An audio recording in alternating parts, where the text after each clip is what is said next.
네, 여러분의 저녁 파트너 김종석입니다. 응급실에 의사가 없다는 현장 목소리가 커지는 가운데 정부가요, 피가 많이 나도 응급실에선 경증, 이 발언 때문에 오늘 하루 종일 논란이 있었습니다. 조금 전부터 야간 진료를 제한한 이대 목동병원의 응급의학과 교수를 적어놔 직접 전화 연결해서 현장 상황을 저희가 점검해 보겠습니다. 이 소식 하나하나 준비했습니다. 예, 그리고 오늘도 여러분의 댓글 기다립니다.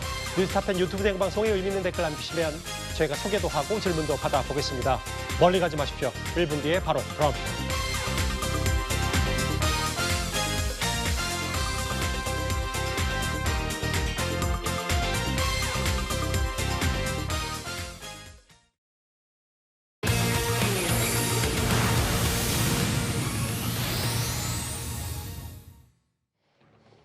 경증의 기준이란 응급실에 군의관이 배치됐습니다. 오늘 뉴스탑10은 바로 여기부터입니다.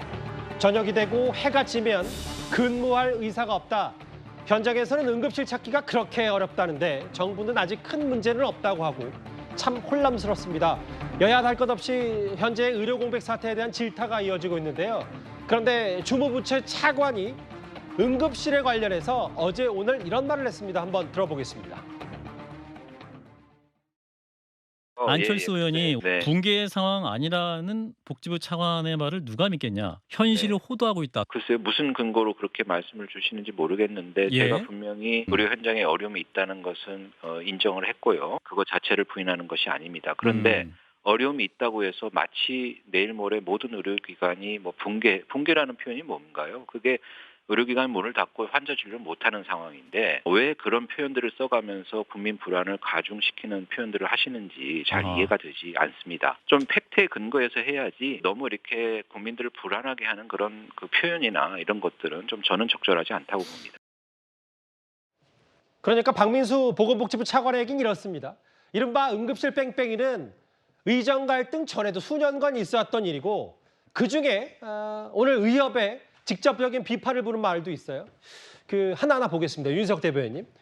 우리가 아는 무거운 증상과 가벼운 증상, 중증과 경증을 나눴을 때 특히 박민수 차관이 얘기했던 가벼운 증상, 경증의 기준, 열나는 환자 혹은 전화로 문의가 가능한 상태, 찢어져서 피나는 상태, 이 정도는 경증이기 때문에 가급적 응급실 방문을 자제해달라. 이 발언 때문에 오늘 좀 논란이 있었어요. 그러니까 응급실 방문을 자제해달라는 얘기는 평시에 응급실 이용이 정말로 응급한 분이 가셔서 치료받는데 지장을 받을 수 있을 정도 상태인 경우에 예. 단순하게 뭐 동네 병의원에서 치료할 수 있는 분은 가급적 응급실 이용하지 말아달라 이런 정도 얘기입니다. 근데 예. 그게 지금 이 상황, 의료 공백이 현실화되고 있는 상황에서 주무부처 차관이 그 기준을 들어서 예. 응급실에 오는 기준, 중증, 경증을 나누면서 전화로 문의할 정도면은 중증이 아니니까 예. 응급실 안 가도 되는 거고 그런 차원에서 보면은 지금 응급실 잘 돌아간다. 뭐 이렇게 얘기한 걸로 들려요. 이 얘기는 정부 입장에서 응급 의료 상황, 지금 의료 공백 상황이 그렇게 크지 않다고 방어할 만한 논리로 쓸 수 있다고 판단을 했을지 모르지만 예. 제일 중요한 건 국민들께서 어떻게 느끼시는 거 아니겠습니까? 눈높이겠죠, 국민 눈높이. 그렇죠. 국민들께서는 지금 내가 갑자기 아팠을 때 어디 가서 치료를 받을 수 있나? 여기에 대한 의구심을 갖고 있는 거고 예. 거기에 대해서 박민수 차관의 답변은 어떠한 해결책도 주지 않은 거라고 저는 느낍니다. 예. 맹장염이 생겨서 응급실에 온 분도 결국 치료 못하고 그냥 돌아갔다. 이런 기사도 제가 봤어요. 예. 그런 상황이라면 지금 과연 응급 의료 상황이 박민수 차관 말대로 붕괴가 아니고 국민들이 우려할 정도가 아니고 제대로 돌아가고 있다. 이렇게 보는 것인지 본인이 직접 현장에서 다시 확인해 봐야 되는 게 아닌가 저는 이렇게 봅니다. 김민수 대변인님, 이 얘기를 누군가 극단적으로 표현할 때 그러면 의식불명이나 마비 상태 아니면 경증이니까 응급실 가지 말라라고 들리는 것들이 지금 의료 공백 사태에 느끼는 시민들의 불편함과 어떻게 연관이 된다고 보세요? 전혀 국민의 공감을 얻지 못할 발언을 지금 하고 있다 이렇게 보여져요. 지금 전화를 할 수 있을 정도면은 경증 환자다. 이거를 누가 구분하죠? 의사들이 이 사람이 과연 경증인지 아니면 중증인지 진료도 안 해보고 그냥 전화할 수 있다면 무조건 경증이다? 예. 이렇게 얘기하는 건 맞지 않고요. 어제도 저희가 얘기를 했습니다만 28개월짜리 소아가 이 1시간 넘게 응급실을 뺑뺑이 돌다가 결국은 의식을 잃었어요. 그런데 그 아이도 사실은 의식을 갖고 있었어요. 병원에 도착하기 전까지. 그러나 골든타임을 놓치면서 그 아이가 지금 한 달째 의식 불명의 상태에 빠져 있는 거 아니겠습니까? 예. 이런 상황들이 나오고 있는데 지금 이런 그 한가한 무슨 이 공감 능력 떨어지는 이런 얘기들을 하고 있다라는 게 이게 정부의 의료 정책을 책임지고 있는 사람의 입에서 나올 얘기인가 하는 부분에 있어서 매우 실망스러운 얘기다라는 생각이 들고요. 예. 지금 그 정부에서 어떤 언론에 브리핑을 하려면은 예. 현재의 상황을 정확하게 인식하고 또 현재의 상황을 정확하게 국민들께 말씀드리면서 국민들의 자발적인 협조를 구해야 되는 순간 아닙니까? 예. 무조건 전화할 수 있을 정도면 경증이니까 응급실 오지 말고 동네에 있는 1차 병원에 가세요. 이것은 해결책이 아니다. 오히려 더 많은 희생자를 만들어낼 수밖에 없는 그런 상황이다라는 부분들을 지금 좀 깨달으셨으면 좋겠습니다. 의사협회도 오늘 박민수 차관의 저 발언에 대해서 뭐 경질해야 된다라고 얘기하면서 이런 얘기를 했어요. 무슨 얘기냐면 이게 무거운지 가벼운지 판단은 의사들도 하기 쉽지 않은데 어떻게 피 난다고 혹은 피가 어느 정도 난다고 전화를 직접 할 수 있다고 응급실에 자제하는 게 말이 되느냐. 그러게요. 경증을 진단받았다가 나중에 좀 더 정밀한 검사 이후에 중증으로 밝혀지는 경우도 있는데 이 보건복지부 차관 얘기에 대해서 비판 목소리를 냈고 아까 화면에 지나갔던 시각차에 대한 화면 잠시 한번 부탁드릴게요. 이 얘기예요. 국민들이 혼란스러운 건 저도 마찬가지고 정부는 지금 99%가 24시간 운영하고 있다는데 아니다. 지금 의료진 부족으로 진료가 축소되고 있다. 근무 의사들을 전체적으로 거의 4분의 3 수준의 근무는 유지되고 있다는 게 정부의 입장이라면 의료계, 의사들, 권역 응급센터만 보면 거의 반토막나다시피 해서 근무 의사가 턱없이 부족하다 이 얘기입니다. 그런데요. 저희가 현장을 연결해 봐야 될 것 같습니다. 이 가운데 서울 서남권의 응급 환자를 책임지는 이대 목동병원 응급실이요. 매주 수요일, 그리고 오늘이 수요일이죠. 야간 진료를 제한하기로 했습니다. 그러니까 조금 전 5시부터 셧다운이 된 셈인데 저희가 현장을 연결해 보겠습니다. 김종석의 빨간 전화입니다.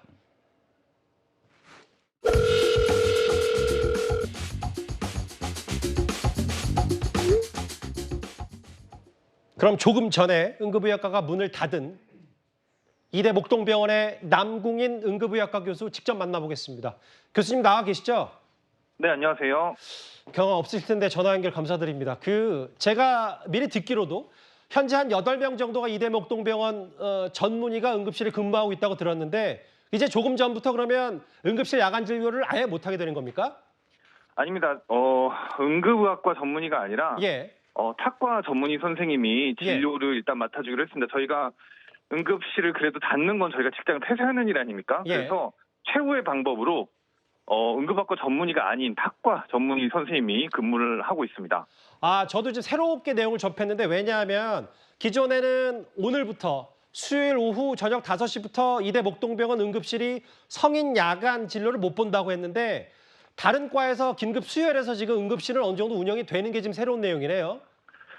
네, 그래서 신규 환자를 받기는 어렵고요. 그러니까 응급학과 전문의가 아니다 보니까 저희 응급학과 전문의는 모든 환자의 성인이 어떻게 아프던 진료를 하는 전문의인데 그런 이 모든 과의 진료가 안 되다 보니까 일단은 저희 병원에 기본적으로 다니던 환자 분 정도만 수용이 가능하고 신규 환자는 어렵다고 공지를 내놓은 상태입니다. 그러니까 응급실을 문을 닫은 건 아니지만 그렇다고 정상 가동은 어렵다. 이렇게 저희가 받아들이면 되겠네요. 이대 목동병원. 맞습니다. 예. 앞서 저희가 잠깐 얘기를 했는데 오늘 박민수 보건복지부 차관이 뭐라 그랬냐면 의식불명 이런 정도 마비 상태 아니면 중증 아니면 응급실 자제해라. 피가 많이 나도 응급실에서는 경증이라고 표현했어요. 이거에 대해서 실제 현장에 계신 응급의학과 교수로서 어떤 생각을 먼저 하셨어요? 아니 무슨 말인지는 알겠는데요. 예. 그러니까 실제로 그냥 손가락에서 피가 좀 나면 이거는 중증은 아니죠. 예. 하지만 어쨌든 야간에 피가 난 환자는 진료를 받아야 될 거 아닙니까? 그렇죠. 그래서 이제 의료 전달 체계가 있고 권역센터가 있고 지역센터가 있고 지역 기관이 있는데 예. 이 중에 일단 최대한 지역 기관 쪽으로 방문을 해달라. 그러니까 좀 중증도가 낮은 쪽으로 방문을 해달라는 뜻이신 것 같은데 예. 사실 뭐 손에 피가 나도 무조건 경증 이렇게 얘기를 하면은 저희 뭐 환자분도 어떻게 알겠고 저희도 보지 않으면 모르고 예. 그렇게 일단은 환자 생명에 위해가 갈 수 있는 발언이 아닐까 싶습니다. 그러니까 가급적 응급실을 자제해달라는 게 실제로 저런 메시지보다는 뭐 다른 전화 연결이나 혹은 여러 가지의 긴급 진단을 할 수 있는 루트를 마련하고 저런 발언을 해야 된다 이렇게 말씀하시는 거예요? 아, 네, 그렇죠. 그러니까 저렇게 뭐 그냥 전화를 하면 경증, 뭐 피가 나도 경증 이런 식으로 딱 잘라서 이야기를 하면은 예. 오히려 국민들에게 혼란을 가중시키고 저희 입장에서는 저래도 되나 싶은 발언으로 들리는 거죠. 교수님, 네. 이대 목동병원에도 군의관이 투입된다고 들었는데 사실 응급실 현장에서는 이게 얼마만큼 도움이 되는지 냉정하게 말씀해 주세요. 기본적으로 그 누구든 차출돼서 여기가 위기니까 갑자기 여기서 직장을 바꿔서 일하라고 하면은 그게 사기가 나겠습니까? 예. 그것도 그렇고 예. 사실 응급학과 전문의인 군의관이 많지도 않을 뿐더러 예. 저희는 모든 환자를 다 진료를 해야 되는데 그런 탁과 의사들이 적응하기가 힘든 권역센터란 말이죠. 그렇죠. 게다가 이 저희 동료들도 있고 응급실은 많은 협업이 필요하고 시스템도 있고 전산도 만져야 되고 이 처방 내는 방법도 다 달라요. 그렇죠. 그래서 다른 지금 군 소속인 의사들이 와서 예. 당장 얼마나 실효성이 있을지 얼마나 저희에게 도움이 될지는 뭐 전혀 모르겠습니다. 지금 이대 목동병원이 서울 서남권에서 밤에 아프신 분들이 가는 곳이 거의 주로 거점병원인데 여기에 군의관들이 아직 그 현장 손이 익지 않았기 때문에 실질적으로 도움되는 건 쉽지 않다라는 말씀이시네요. 네, 맞습니다.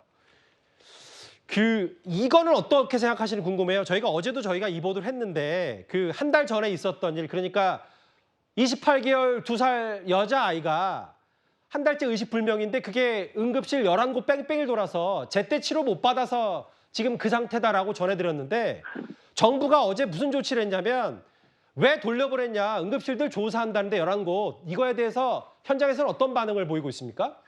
그러니까 기본적으로 저희 배우과 진료가 중요하지 않습니까? 예. 일단 열성 경련은 소아과 전문의 진료가 필요합니다.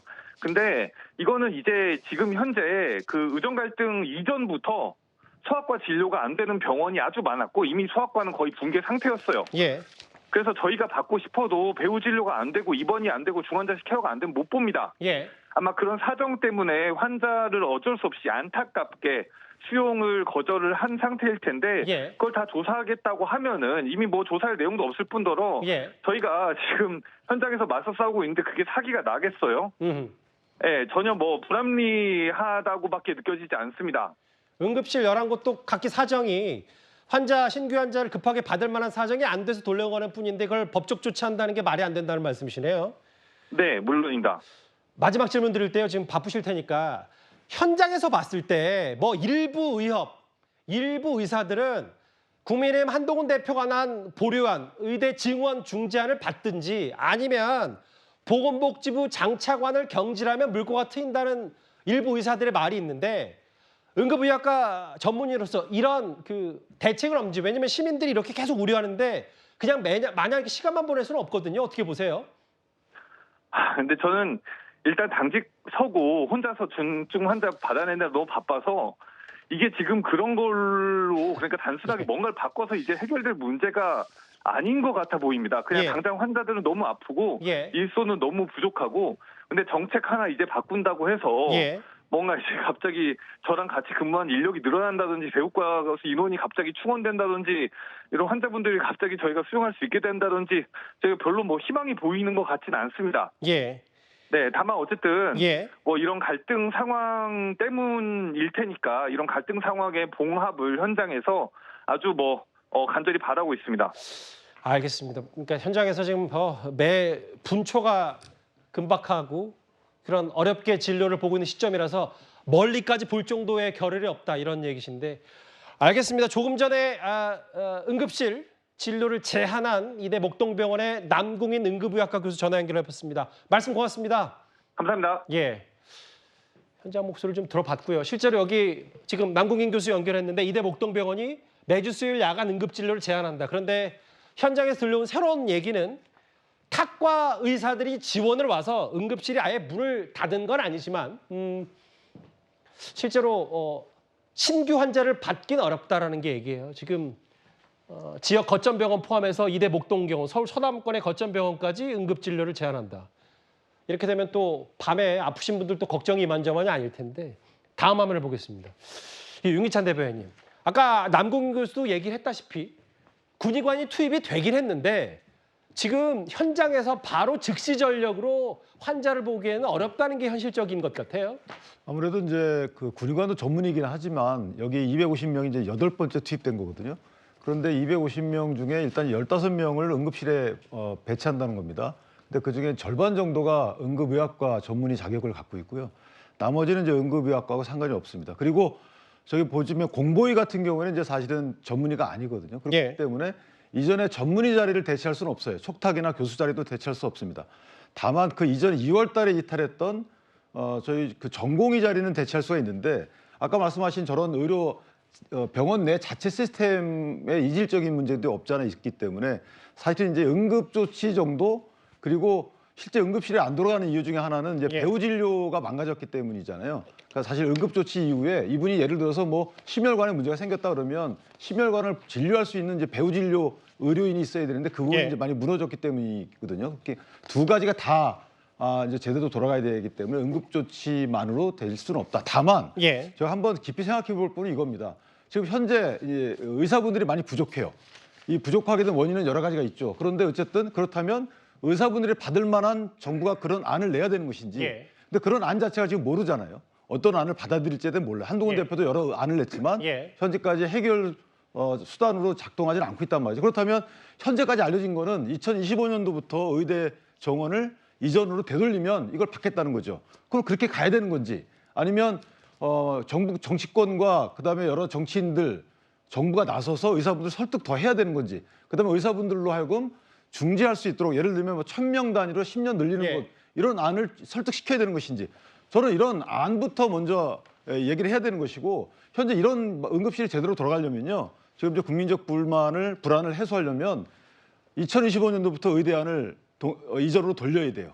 그럼 그 안을 해야 되는 건지 저는 여기에 대한 정치권이 일단 의사합치가 돼야 되는 게 아닌가. 알겠습니다. 이런 논의도 다 마찬가지입니다. 이런 논의도 지금 그 근본적인 문제가 해결돼야지 자세하게 그다음에 이제 이걸 해결해 가요. 예를 들면 의료 전달 체계 고쳐야 되죠. 수가 고쳐야 되죠. 그다음에 응급실에 알겠습니다. 응급의들 형사 책임 고쳐야 되죠. 예. 이렇게 같이 다 복합으로 들어가야 되는데 지금 의사 문제 하나 갖고 이게 마치 정부가 개혁을 그럼 후퇴해야 되는 건지 예. 여기에 대한 건 언급이 없어요. 근데 이제 말씀처럼 근본적인 문제 다 단기적이든 장기적이든 같이 가긴 해야 되는데 워낙 상황이 급박한 것 점검은 먼저 필요할 테고요. 복지부 차관 박민수 차관 얘기는 군의관을 투입했고 현장 압박을 줄이는 차원에서 파견했는데 조금이라도 도움될 거라고 했는데 앞서 제가 직접 전화 연결을 해봤던 남궁 교수는 실질적으로 큰 도움이 되지 않을 거라고 잘라 말했습니다. 저희가 앞서 만나봤던 박민수 보건복지부 차관은 응급실에 오는 중증의 기준을 꽤 엄격하게 잡고 있습니다. 그런데 이런 일도 있었습니다.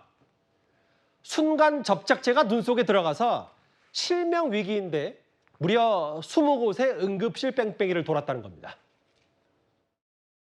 눈에 어떤 여성분이 순간접착제가 들어갔다는 신고를 받고 저희가 출동을 했고요. 환자분이 한쪽 눈을 못 뜨시고 이렇게 손으로 가리시고 통증을 호소하시는 상태였고요. 눈에 그 속눈썹을 연장하는 순간접착제를 안약으로 알고 잘못 넣으신 상태예요. 외관상으로 볼 때는 눈꺼풀이 이렇게 붙어 계셨고요. 한 4분의 3 정도가 붙어 계셨고 그다음에 안쪽으로는 살짝 빨갛게 충혈이 되고 부어 있으셨어요. 환자 집에서 한 토탈 한 20곳 정도를 전화를 돌렸어요. 인천, 수원 뭐 이쪽 다 포함해서 돌렸는데 저희는 요즘 받아주면 어디든지 갑니다. 만약에 토요일 날 새벽에 이렇게 통증이 있든지 어떤 응급 상황이 발생하잖아요. 그럼 말 그대로 월요일 날 아침까지 이거를 버티셔야 돼요. 지금 밤이든 주말이든 응급실이 제 역할을 잘 못하니까 아까 이 구조국장 얘기도 있고 최진봉 교수님 지난 주말에 순간접착제를 안약으로 착각해서 119에 신고했는데 20번 이건 정확히는 구급차 뺑뺑이가 아니라 전화 뺑뺑이였어요. 그러니까요. 전부 이송을 거절했다는 거 아닙니까? 아니, 그러니까 지금 지난 주말에 강남에서 환자가 발생했는데 그 예. 환자가 어디까지 전화를 돌렸냐면 인천, 그다음에 수원까지 전화를 돌렸대요. 서울에 있는 병원들 응급실에 받아주지 않으니까 결국은 인천이나 수원까지 전화해서 혹시나 받아준 데 있나 해서 전화해서 20곳을 돌렸는데 한 곳도 안 받아줬다는 거 아닙니까? 결국 이틀 동안 그 붙어있는 눈꺼풀 붙잡고 이틀을 버텼어요. 그리고 나서야 치료를 받을 수 있었어요. 이게 현실입니다, 지금. 응급실에 갈 수 없고, 아니 눈에 순간접착제가 들어가서 눈이 충혈이 되고 4분의 3이 붙어있다잖아요, 눈꺼풀이. 얼마나 고통스러웠겠습니까? 이런 사람들이 치료를 못 받고 있는 상황인데 예. 너무 안이하게 경증, 중증 따져가면서 응급실 제대로 돌아가고 있다고 얘기하는 이런 태도 저는 바꿔야 한다고 생각해요. 예. 국민들이 얼마나 화가 나겠습니까, 진짜. 아니, 보건복지부 차관이라는 사람이 저렇게 나이브하게 저런 얘기하고 있으면 국민들 마음에 더 불만 지피는 겁니다. 죄송하다고 얘기하고 빨리 정상화시키겠다고 노력하고 예. 의사협회든 또 전공의들은 대화 시작해서 문제를 풀려고 노력을 해야죠. 그대로 버티라고 하면 국민들은 계속 생명의 안전의 위협을 느끼면서 하루하루를 불안하게 살아가야 되지 않겠습니까? 예. 이런 일들이 발생하고 있는 근본적 원인의 해결은 정부가 하는 겁니다. 정부가 적극적으로 나서 이 문제 해결하도록 노력해야 한다고 봅니다. 근데 이제 말씀하셨던 적극적으로 노력 해결하는 데 꼬인 실타래가 워낙 많기 때문에 어디서부터 어떻게 손을 대야 될지 모른다고 했는데 이렇게 최진봉 교수 말씀도 그렇고 남궁인 교수 얘기도 최 교수님 이거잖아요.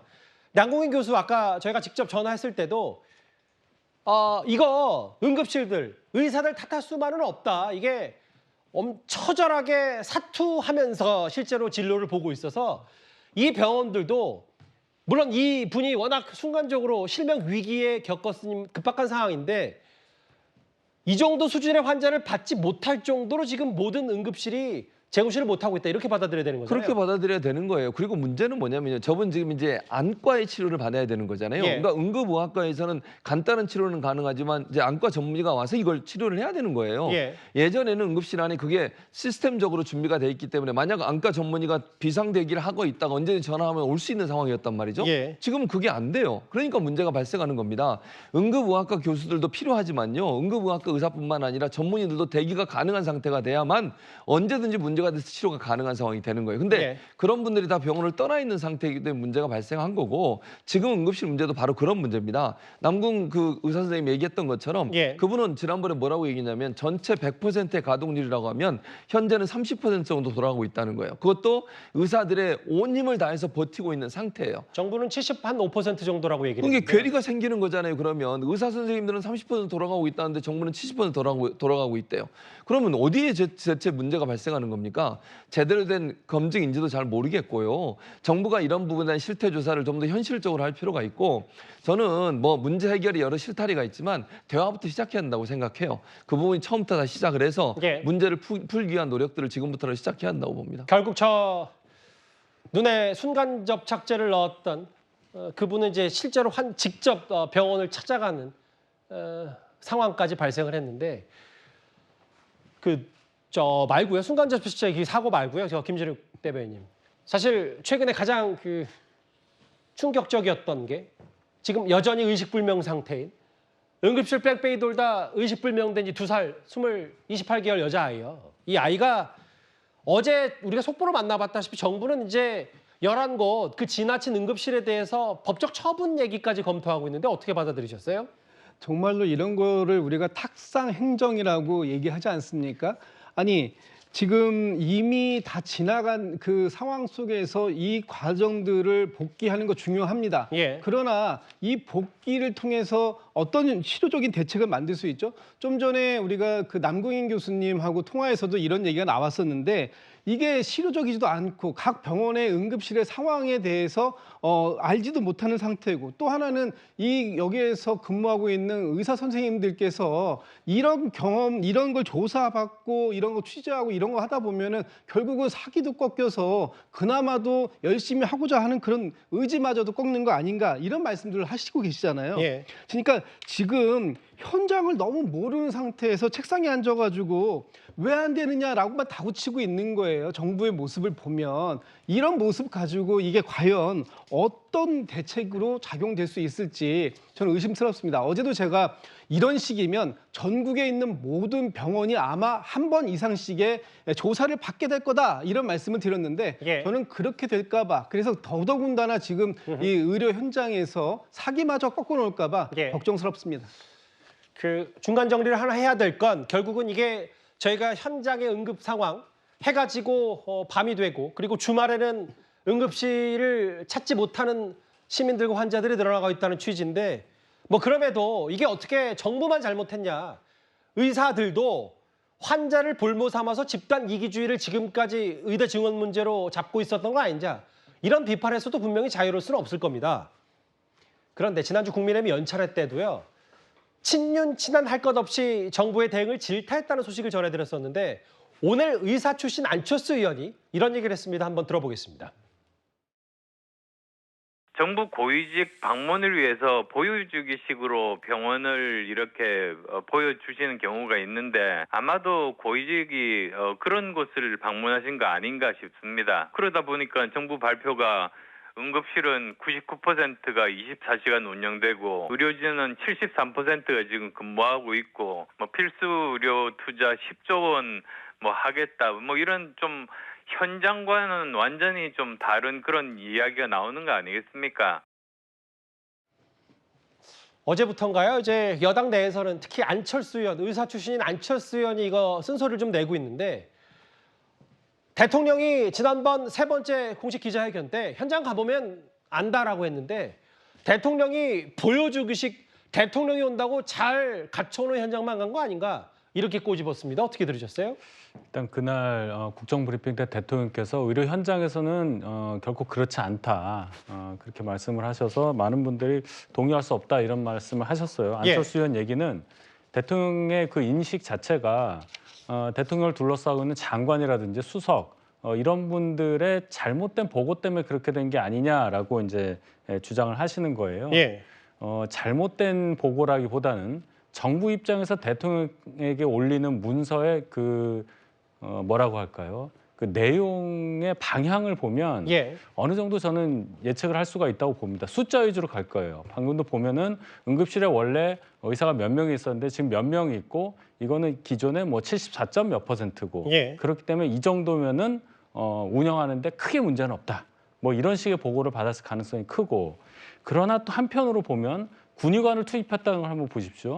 군의관을 투입했다는 것 자체가 위기라는 걸 정부도 알고 거기에 대응을 했다는 겁니다. 이거는 부인을 못할 거예요. 군대에 있어야 할 사람들을 뽑아서 올 정도로 지금 응급의료 상황 자체가 제대로 돌아가지 않는다는 것을 정부도 이미 인식하고 있는 겁니다. 안철수 의원은 이제 대통령의 인식에 대해서만 얘기를 했지만 제가 하나 더 앞으로 나가보면 정부도 지금 이 상황을 인식은 확실히 하고 있는 걸로 보여요.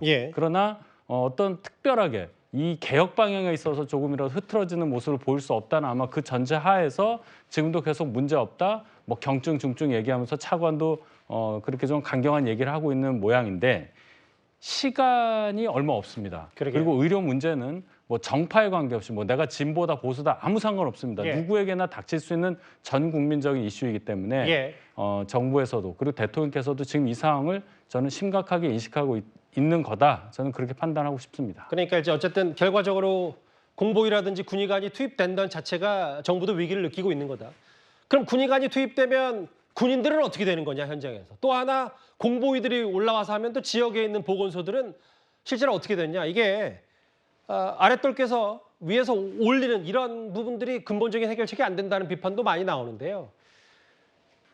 정치인들도 이제 좀 더 의료 공백 사태에 대해서 집중하고 있습니다.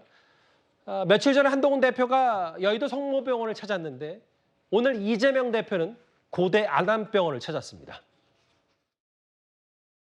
그게 제일 답답한 면이죠. 그러니까 과연 야당이 나서서 합리적 대안을 만들고 또 의료계와 일정 정도의 의견 접근을 만들어내고 심지어 여당과 야당 사이에 일정한 의견 접근이 이루어진다 한들 과연 그게 정부에 의해서 될 것인가를 생각해 보면 사실은 매우 비관적이죠.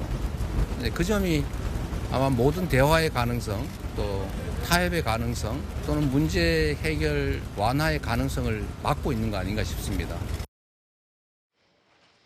대화뿐이다라고 했는데 윤기찬 대변인, 이재명 대표 저 말, 뭐 대안 있냐 야당으로서 어떻게 들으셨어요? 본인들도 아무런 대안이 없다는 거죠. 그러니까 지금 저기 보면 본인들이 대안을 만들어서 정부에 요청을 해도 정부가 안 받아들일 것 같다. 예. 한번 요청을 하셔야죠. 예를 들면 2025년도 내년도 의대 입시안부터 이거 하지 맙시다라고 그런 대안을 내시든지 뭔가 본인들이 얘기를 해야 될 거 아니겠어요?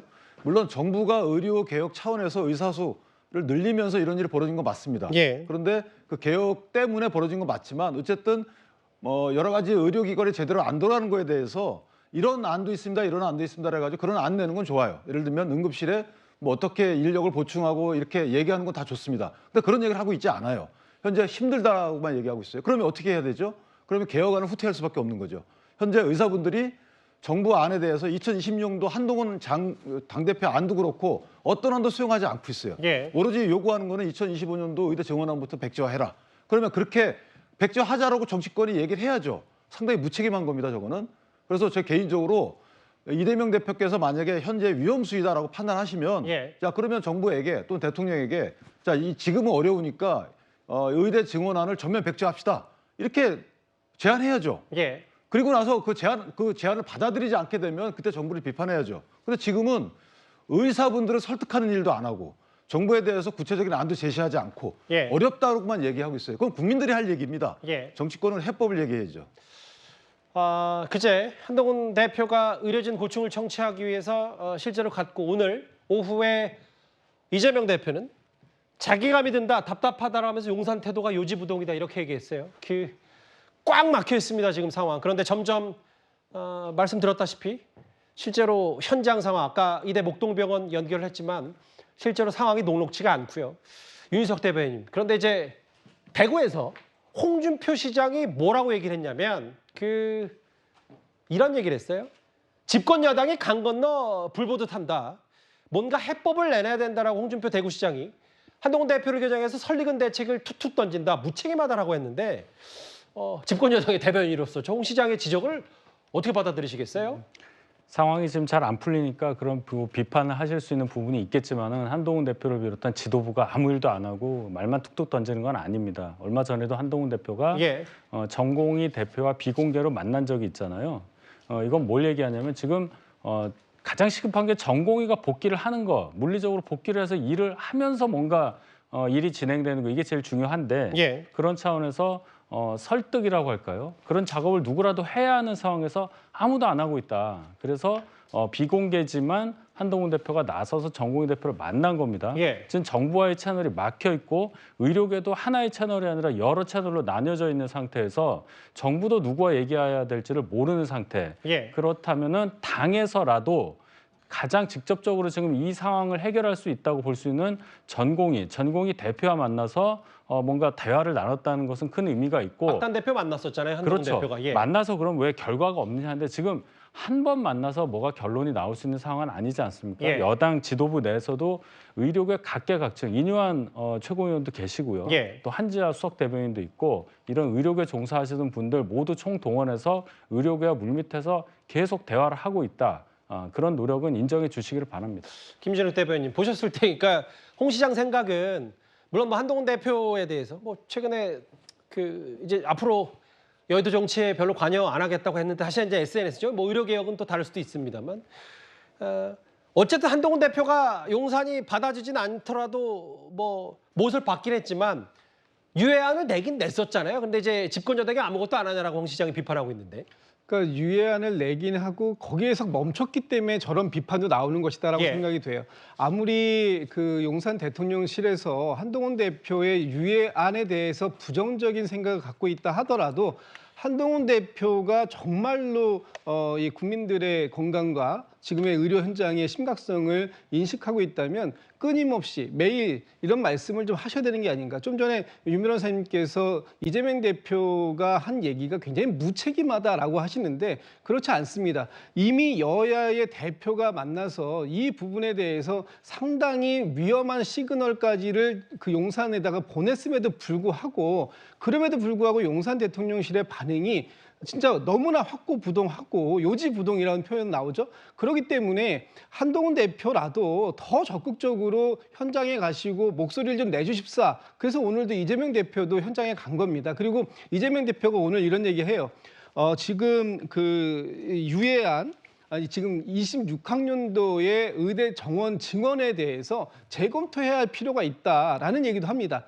사실 지금 어떤 것이 정답인지 잘 모르겠습니다만 어쨌든 25학년도의 이 의대 증원 문제는 이렇다 손을 댈 수 없는 지경에 이르렀다 하더라도 26학년도부터의 의대 증원에 대해서라도 지금부터 다시 논의를 하자. 그걸 기반으로 해서 다시 의사협회하고 뭐 이런 얘기들을 다시 해보자라는 얘기는 지금 여당이든 야당이든 그 지금 대표가 합의를 또 일정 부분 하고 계시기 때문에 그 부분에 대해서는 끊임없이 대화하는 노력을 좀 해야 하지 않겠나 싶습니다.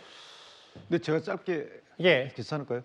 지금 정부 입장에서도 2026년도부터는 재검토할 수 있다는 입장이에요. 의료계하고 그 인원에 대해서 추계 기구를 만들자는 거거든요. 그런데 지금 양 대표끼리 합의 안에 보면 2025년도 안은 본인들도 어쩔 수 없다라고 들어가 있어요. 그러면 정부의 개혁안을 지지하는 거거든요. 일단은. 그렇다면 어디다 얘기를 해야 되겠어요? 정부의 개혁안을 지지하고 나면 의사분들께 설득을 위한 노력을 해야 될 거 아니겠어요? 근데 그걸 안 하고 있기 때문에 제가 그런 말씀을 드린 거죠. 일단 저희가 조금 전 5시부터 응급실 운영이 제한이 된 이대 목동병원 현장 연결해서 여러 가지 지금 응급실 부족하다는 현장 상황과 정부의 대응 방식 얘기를 하나하나 만나봤습니다.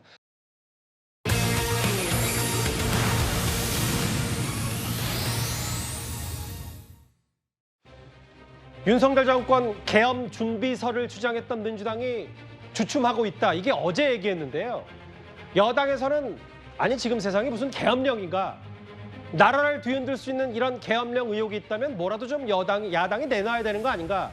이렇게 어제 조롱까지 했는데 조금 전이었습니다. 오늘 오후에 민주당 양문석 의원이 계엄에 대한 근거가 있다면서 기자회견을 자청했습니다. 한번 들어보겠습니다. 지난 4월부터 대한민국 국군 장성 130명이 나무 위께서 본인들의 정보를 삭제하거나 삭제를 위한 임시 조치를 취한 것으로 드러났습니다. 이는 전체 군 장성 382명 중에 34%에 해당하는 수치입니다. 이러한 규모와 조직적 양상은 의문을 갖게 합니다. 단순한 소문이 아니라 윤석열 정부와 군 내부에서 비상사태를 대비하는 움직임이 아닌가 하는 우려를 가지고 있습니다. 많은 분들이 아실 거예요. 나무위키라고 해서 온라인에서 각자 불특정 다수가 정보를 쓰면 개인정보가 하나씩 차곡차곡 쌓이는 게 이제 나무위키. 뭐 일명 온라인 백과사전이라고 하는 것. 저 윤희석 대변인님. 일단 양문석 의원의 주장은 군 장성들 130명이 나무위키에서 본인들 정보를 지웠기 때문에 이게 계엄령의 근거가 될 수 있다. 이 주장 어떻게 받아들이세요? 제가 이제 어디서부터 얘기를 해야 될지 모르겠어요. 자기 정보가 온라인에 있는 그 상황에 대해서 스스로 그것을 삭제하는 조치를 했다. 그것과 그분들의 신분이 군인인데 장성인데 그럼 그분들이 집단으로 본인 정보를 지우면은 그것이 계엄으로 연결이 된다. 그 사고방식을 저는 이해를 못하겠어요. 그래서 제가 아주 정확히 말씀을 못 드리겠는데 아마도 계엄이라는 것이 거의 움직임이 있다 이렇게 믿고 있는 상황에서 양문석 의원이 제가 볼 때는 그런 상황에서 뭔가 비정상적인 일이 벌어지고 있다 이렇게 판단을 해서 그러니까 계엄령 선포가 거의 뭐 확실하다 아마 이런 식의 논리적 귀결로 간 게 아닌가 봅니다. 계엄령이라는 게요. 제가 보니까 그 80년도 5월 17일 날 비상계엄을 전국으로 확대한 거 그 다음 날 5.18 일어났잖아요. 그러니까 한 44년 전에 있었던 일 그 이후로는 우리나라에서 계엄령이 발동된 적이 없어요. 그러니까 거의 반세기 전에 있었던 일인데 이거를 끌어와서 민주당에서 지금 계엄령 가능성이 있다 이렇게 정치 공세하는 것 자체가 예. 민주당 내부에서 굉장히 뭐 이재명 대표 비롯해서 이 상황, 전국 상황을 좀 그쪽으로 몰고 가서 뭔가 본인들에게 정치적 이득을 좀 가져올 수 있는 상황을 만들겠다는 의도로 보입니다. 예. 근데 국민들께서 거기까지 설득되기에는 너무 난관이 많아요. 논리적으로 안 맞는 게 많고 혹시나 10월이나 11월에 있을 이재명 대표 1심 관련해서 어떤 판결이 나왔을 경우에 예. 이 계엄령과 같이 물려서 이 1심에서 나올 만한 이재명 대표에 대한 불리한 판결 내용을 이 조각시키기 위한 또 그런 시도가 아니냐 이렇게 꼬리에 꼬리를 물고 해석이 나오잖아요. 결국 이 계엄령이라는 것에 대해서 이재명 대표 쪽 민주당에서는 굉장히 큰 건이다 하고서 공격을 하지만 예. 결국은 자충수로 돌아온다. 정상적이지 않은 정쟁을 국민들께서 용납하실 리가 없다고 저는 생각합니다. 최진봉 교수님, 그러니까 양문석 의원의 주장은 우리나라 국군 장성 3명 중에 1명이 나무위키 본인들 정보를 지웠으니까 혹은 임시 조치했으니까 이게 계엄을 준비하는 정황 증거다. 그 개연성이 있는 거예요? 직접적인 개연성이 있다고 보긴 어렵죠. 근데 이제 아마도 제가 그냥 추측해서 생각해 보건데 예. 양문석 의원은 제가 통화한 건 아니니까 양문석 의원 입장에서는 아마도 이제 최근에 논란이 되고 있는 계엄과 관련돼서 만약에 계엄이 선포된다고 하면 예. 이제 움직여지는 수도 쪽으로 수방사든 특전사든 방첩사든 이런 이제 주요 부대의 그 사령관들이 특정 고등학교 출신이다 이런 얘기들이 있잖아요. 예. 그런 부분들에 대해서 문제를 제기하는 것 같아요. 그러니까 아마 제 그냥 생각이에요. 이거는 제 개인적인 생각인데 예. 나무위키에 있는 본인들이 그런 고등학교 출신 이런 부분을 좀 지워서 예. 그런 걸 좀 감추려고 하는 게 아니라 이런 이제 얘기를 하는 것 같은데 예. 그렇다 한들 그것이 지금 당장 계엄으로 연관되는 연관성을 갖는다고 보기는 어려워요. 예. 저는 이렇게 보고 다만 이제 양문석 의원은 그런 점들을 강조하기 위해서 아마 저런 얘기를 하는 게 아니고 그렇게 보여집니다. 잠시만요. 김준욱 대변인, 이게 양문석 의원이 혼자 저 의혹을 제기한 거예요? 아니면 지도부는 어느 정도 저를 공감하고 양문석 의원이 개인적으로 기자회견을 자청한 거예요? 글쎄요, 제가 그 부분을 미처 확인하고 방송에 들어오질 못해서 예. 자세히는 모르겠습니다만 아마 양문석 의원이 저 문제를 지도부하고 협의하지는 않았지 않았을까라고 추측을 해봅니다. 왜냐하면 양문석 의원이 저 얘기를 만약에 했다면 지도부가 예를 들어서 오늘 같은 경우에도 최고위원회가 있었는데 예. 그런 자리에서 저런 얘기들을 그러게요. 또 얘기를 하거나 하지 않았겠습니까? 저도 제가 지금 얼핏 드는 생각은 예. 약간 좀 그 개연성의 부분에 있어서 약간 좀 과하게 예. 해석한 것이 아닌가라는 생각이 들고요. 예. 좀 전에 그 우리 윤희석 대변인께서 뭐 그 이재명 대표의 1심 판결에 예. 그 계속해서 이런 계엄이나 이런 부분들이 뭐 연관성이 있는 거 아니냐는 말씀도 주시는데 예. 마치 저런 것들이 그 계엄하고의 연관성이 좀 과한 비약이다라고 생각되듯이 제가 생각할 때는 지금 우려들을 야당이 주장하는 것이 그것이 이재명 대표의 1심 판결과 연결되는 그것도 약간은 무리한 비약이다. 저는 이렇게 생각합니다. 그런데요, 이게 오늘 오후였습니다. 조금 전에 양문석 의원의 저 증거가 있다. 나무위키에서 본인들 정보를 지우거나 했기 때문에 이거 계엄의 정황 증거 아니냐는 의혹 제기. 오전에는요, 김민석 최고위원, 아마도 그 계엄령 의혹을 아마 최초로 공식석상에서 제기했던 인물인데 김민석 최고위원이 이런 말도 덧붙였습니다.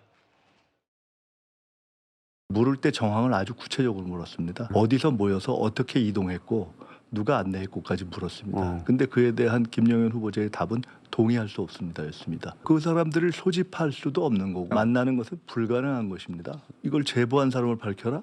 우리가 그렇게 나이브하지 않습니다.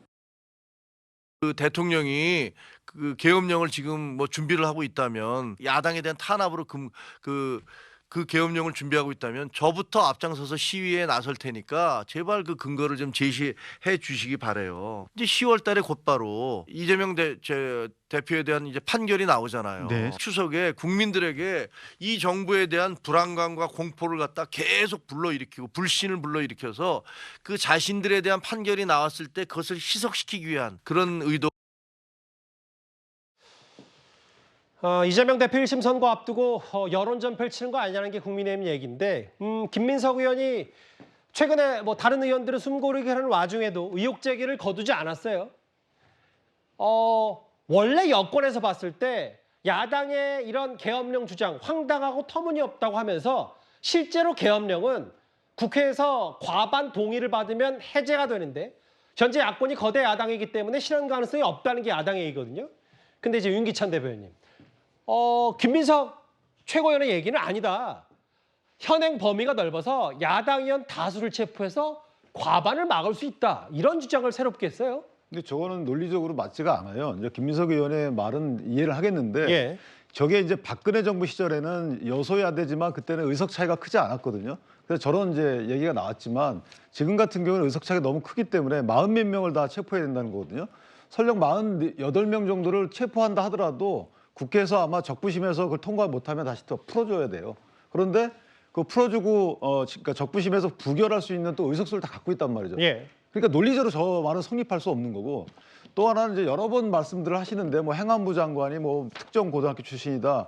그 비상계엄을 신청할 수 있는 국방부 장관은 뭐 특정 고등학교 출신이다라고 하는데 뭐 충원파 얘기를 민주당에서 계속했어요. 비상계엄이든 경비계엄이든 다 이렇게 건의할 수 있는 사람들이 특정 고등학교 출신으로 채워졌다라고 하는데 예. 그럼 국무총리는 특정 고등학교 출신이 아니거든요. 국무총리에게 건의해서 국무총리가 대통령에게 건의한 거기 때문에 그러니까 이게 모든 절차에서 뭐 특정 고등학교 몇 명이 들어간 것 같고 이걸 구성을 해보려고 하지만 예. 이게 말이 안 되는 주장이죠. 그래서 저는 개인적으로 이제 더 이상 가게 되면 저 부분 왜 문제가 되냐면요. 계엄과 관련된 음모론 같은 경우에는 국민에게 굉장한 불안감을 조성하는 거예요. 예. 지금 김민석 최고가 얘기할 때 뭐냐면 국지전 얘기를 했단 말이죠. 예. 국지전 얘기를 뭐 이런 걸 도발해가지고 저 계엄을 선포할 구체적인 근거가 갖고 있다 이렇게 말씀하셨기 때문에 예. 그럼 만약에 저런 최고위원이면서 국회의원이 저런 말씀을 하시게 되면 국민 일부는 이게 근거가 있는 게 아니냐로 불안감을 갖게 되는 것이거든요. 예. 그렇기 때문에 저 부분은 정확한 정황적 근거가 없는 저런 말씀을 하게 되면 이제부터는 국민의힘에서 고발을 해야 돼요.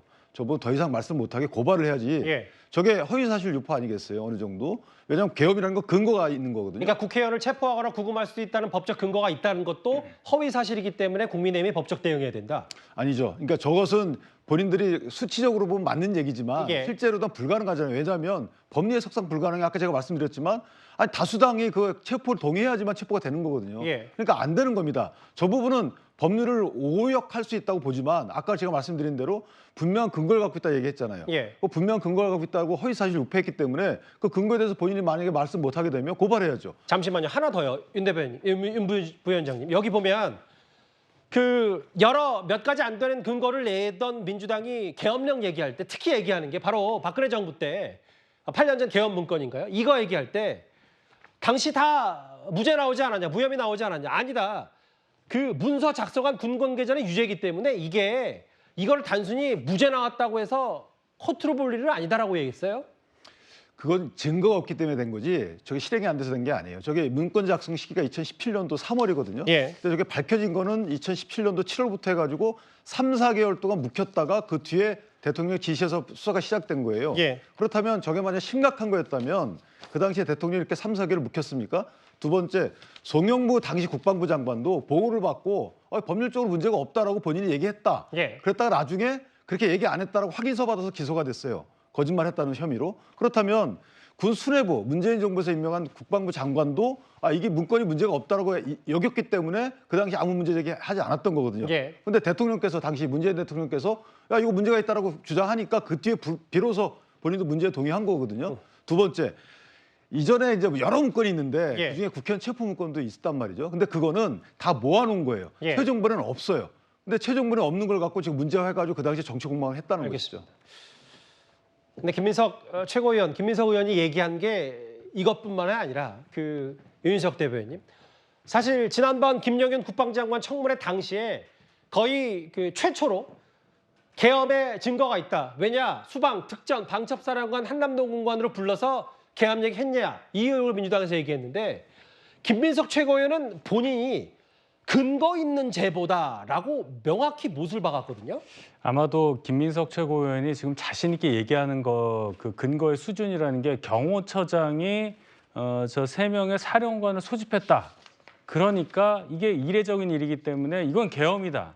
아마 이렇게 생각한 걸로 보여요. 자, 그러면 이것이 정말 근거 있는 제보이고 근거 있는 의혹 제기가 되려면은 만난 게 확인이 되고 만나서 무슨 얘기했는지까지도 알고 나서 얘기를 해야 됩니다. 근데 그 얘기는 지금 못 하고 있죠. 그것을 역으로 김용현 경호처장, 당시 경호처장 지금은 국방부 장관 지명자에게 묻고 있습니다. 예. 지금 그 정도 수준이란 말이에요. 그럼 김민석 최고위원은 왜 저러느냐? 김민석 최고위원이 아까 제가 말씀드린 그 계엄령 발동 직후에 출범한 전두환 정권에서 대학교 다니면서 학생운동 했었던 분이고 85년에 총학생회장 했던 분이잖아요. 예.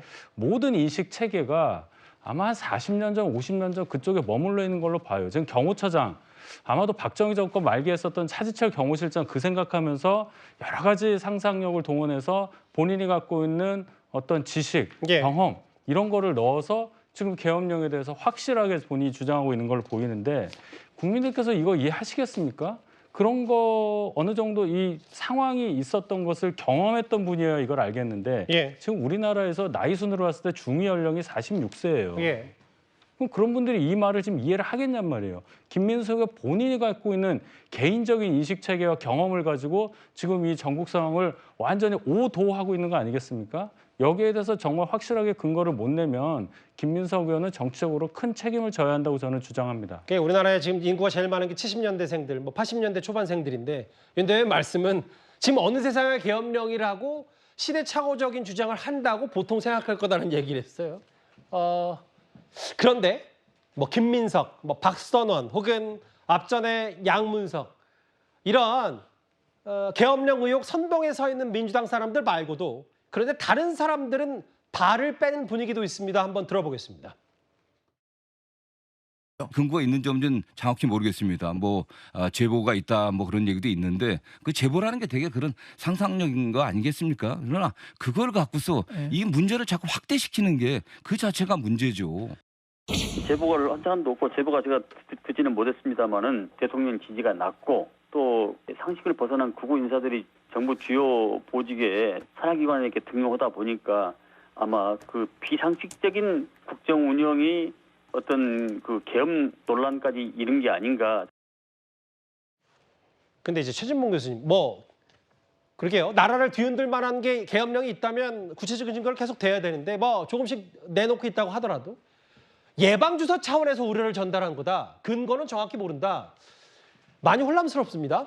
그러니까 이게 무슨 말이냐면 지금 당장 무슨 계엄령이 선포인데 이런 건 아니라고 봐요 저는. 예. 개인적으로 그렇게 생각하고 이제 뭐 우려를 전달하는 사람들 김민석 의원도 최고위원도 그렇고 이런 분들이 당장 뭐 계엄령이 선포하고 뭐 대통령이 그렇게 할 거다 이렇게 보지 않고 박주민 의원 말처럼 혹시나 이제 뭐 지지율이 낮다 보니까 반대하는 시위들 이런 시위들이 좀 많아지고 되면 예전에 촛불 집회처럼 많은 사람이 모이게 되면 그걸 막기 위해서 혹시나 그런 일도 벌어지지 않겠나 하는 부분에 대한 얘기라고 저는 생각을 합니다. 그래서 당장 뭐 계엄령이 선포된다고 저는 보지 않고요. 예. 민주당 내 대부분의 사람들도 당장 무슨 윤석열 대통령이 계엄령을 선포한다 이렇게 생각하지 않아요. 다만 예. 이게 이제 만약의 경우에 이렇게 이제 여러 가지 문제가 있는 정권의 문제에 대해서 불만을 제기하고 문제를 제기하는 분들이 많아지고 그렇게 해서 집회가 좀 더 커지게 되면 그런 상황에서 이런 일이 벌어지지도 않을까 하는 우려라고 저는 생각하기 예. 때문에 대부분의 민주당에 있는 의원들이나 사람들은 지금 당장 계엄령이 선포된다 그렇게 믿지 않는다고 생각합니다.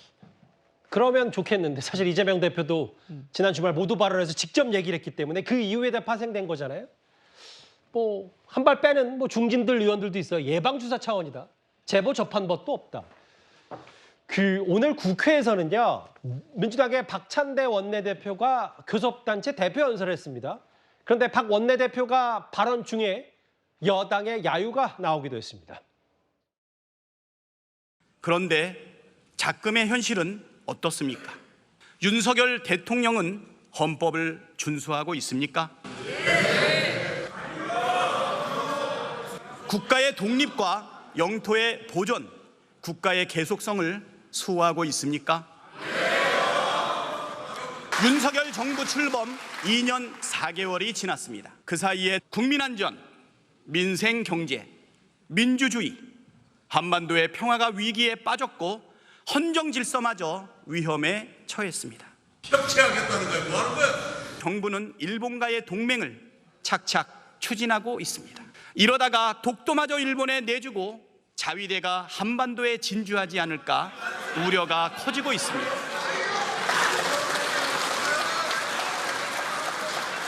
심지어 대통령은 국회 개원식에도 불참했습니다. 민주화 이후 처음 있는 일입니다. 지난주 대통령의 국정 브리핑과 기자회견을 보며 동화 속 벌거벗은 임금님이 현실에 존재한다면 딱 저런 모습이 아닐까 하는 생각이 들었습니다. 참 웃기기도 하고 슬프기도 하고 안타깝기도 하고 거의 뭐 유튜브 라이브 방송하듯이 본인 얘기하면 뭐 박수 나오고 야유 나오고 뭐 혼재돼 있고요. 기립박수를 쳤던 민주당 의원들도 있고 야유가 쏟아졌던 국민의힘 의원. 그런데 이건 뭐 스케치라고 하더라도요. 다음 화면을 보겠습니다. 최근에 뭐 계엄령 혹은 친일 공세를 뭐 여당을 위해서 했던 게 야당인데 박찬대 원내대표가 뭐라 그랬냐면 오늘 국회 고속단체 대표 연설에서 독도마저 일본에 내주고 자위대가 한반도에 진주하지 않을까 우려가 커지고 있다. 어떻게 들으셨어요? 친일 프레임을 계속 가져가면 민주당에서는 정치적으로 이득을 얻는다고 아마 판단하는 걸 보여요. 근데 지금 저 말대로 만약에 우리가 독도를 일본에 내주고 자위대가 우리나라에 진주를 한다. 그럼 구한말 한 130년 전 상황으로 우리나라가 돌아간다는 얘기인데 지금 우리나라 국력 수준이 일본과 비교했을 때 과연 그런 상황입니까?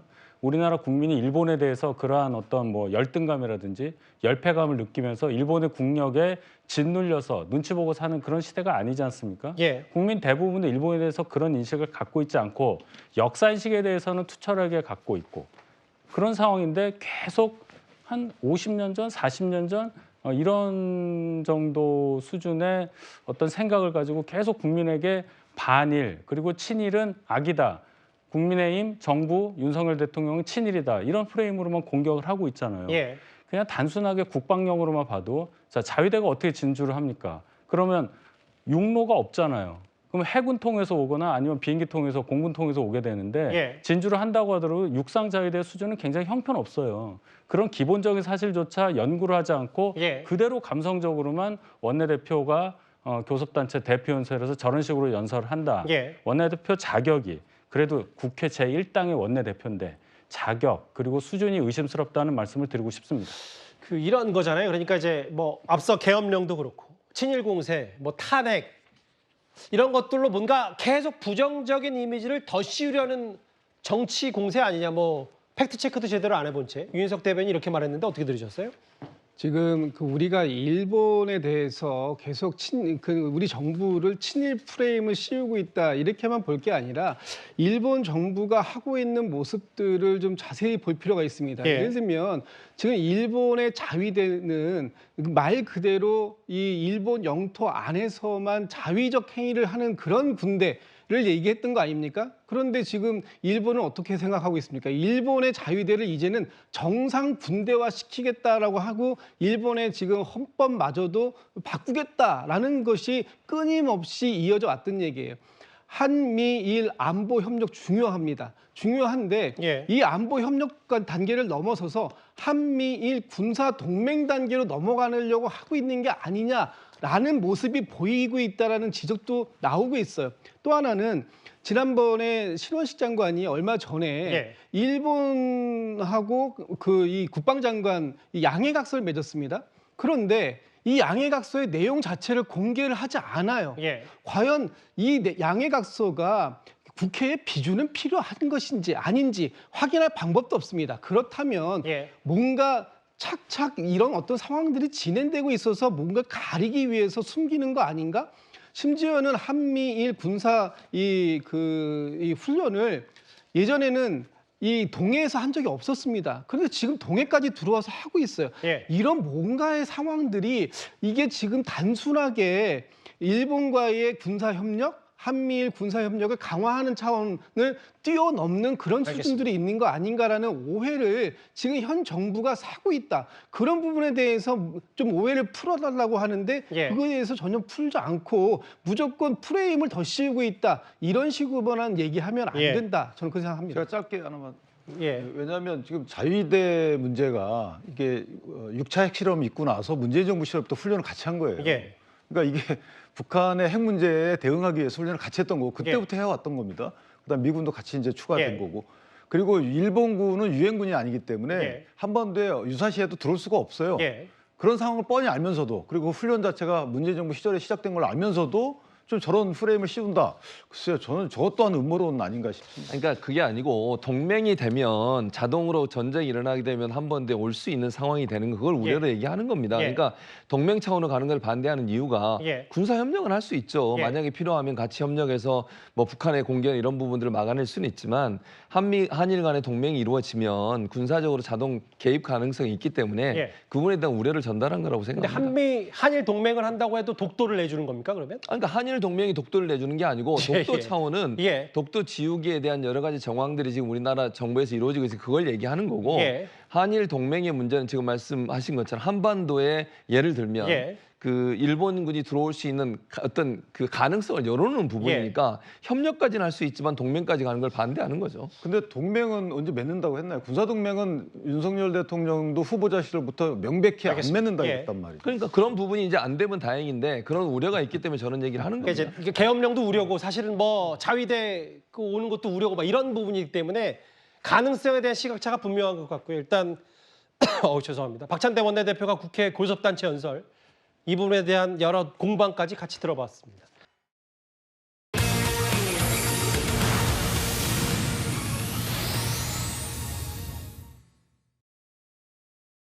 지금 검찰은 제가 볼 때 국민의 편에 서지 않고 대통령의 선에 펴 있다 이렇게 판단합니다.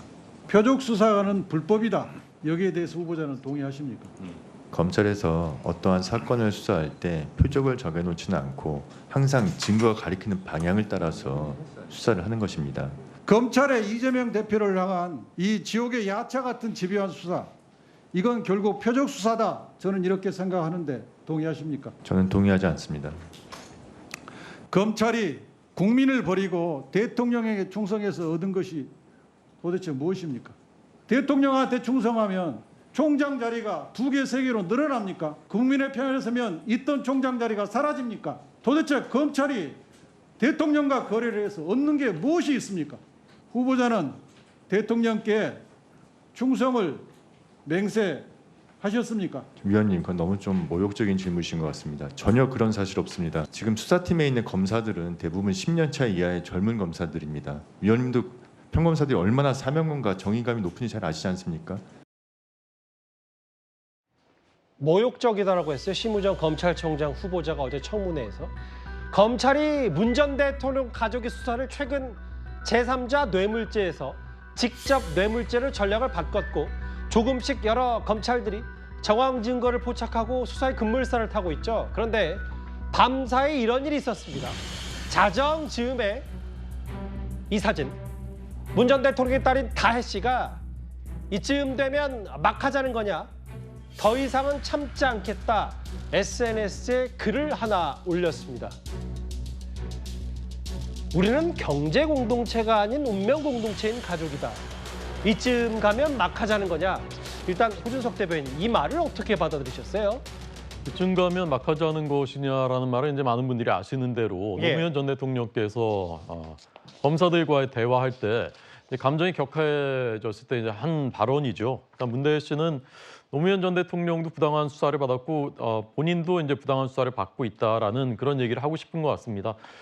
그런데 저도 문다혜 씨나 또는 문재인 전 대통령과 또는 가족들이 국민들이 상식과 법치와 공정의 차원에서 너무나 잘 이해가 되고 납득이 되지 않는 이런 그 의혹들에 대해서 좀 구체적으로 그리고 납득할 만한 설명을 좀 해주셨으면 좋겠어요. 그래서 그게 우리가 잘못 알았구나, 다 이해할 만하구나, 그렇게 좀 납득이 됐으면 좋겠습니다. 그런데 그런 해명이나 구체적인 설명은 한 번도 하신 적이 없고 그냥 억울하다, 왜 우리한테 이러냐, 왜 우리한테 돌을 던지냐 이런 말씀만 일관되게 해오신단 말이죠. 근데 국민들이 왜 그렇게 생각하십니까? 문재인 전 대통령의 사위가 어느 기업에 특혜 채용됐고 그 대가로 중진공 이사장이 되고 못 받았었던 공천을 받고 그런 게 아니냐라는 그런 생각을 하시는 거고 청와대 직원들과 수천만 원씩의 거액의 거래들이 왜 청와대 직원들과 그렇게 돈이 오갔을까? 제3자 오가면서 그 말씀하시는 그렇습니다. 거죠? 그리고 출판사에서는 어떻게 2억 5천만 원을 받고 2억 원은 디자인 비용으로 받았다고 하고 5천만 원 출판사에서도 빌려줬다라고 하고 또 왜 김정숙 여사께서는 그 5천만 원을 보자기에 싸가지고 제3자를 통해서 송금을 했을까? 이런 것들이 누가 봐도 상식적으로 의문인 것이거든요. 예.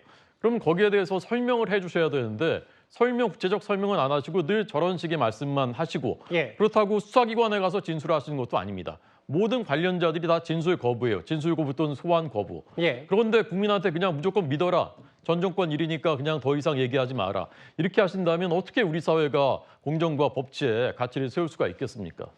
더 이상 참지 않겠다라고 하면서 전 중요한 단어가 있더라고요. 저 김준일 대변인. 경제 공동체가 아닌 운명 공동체다.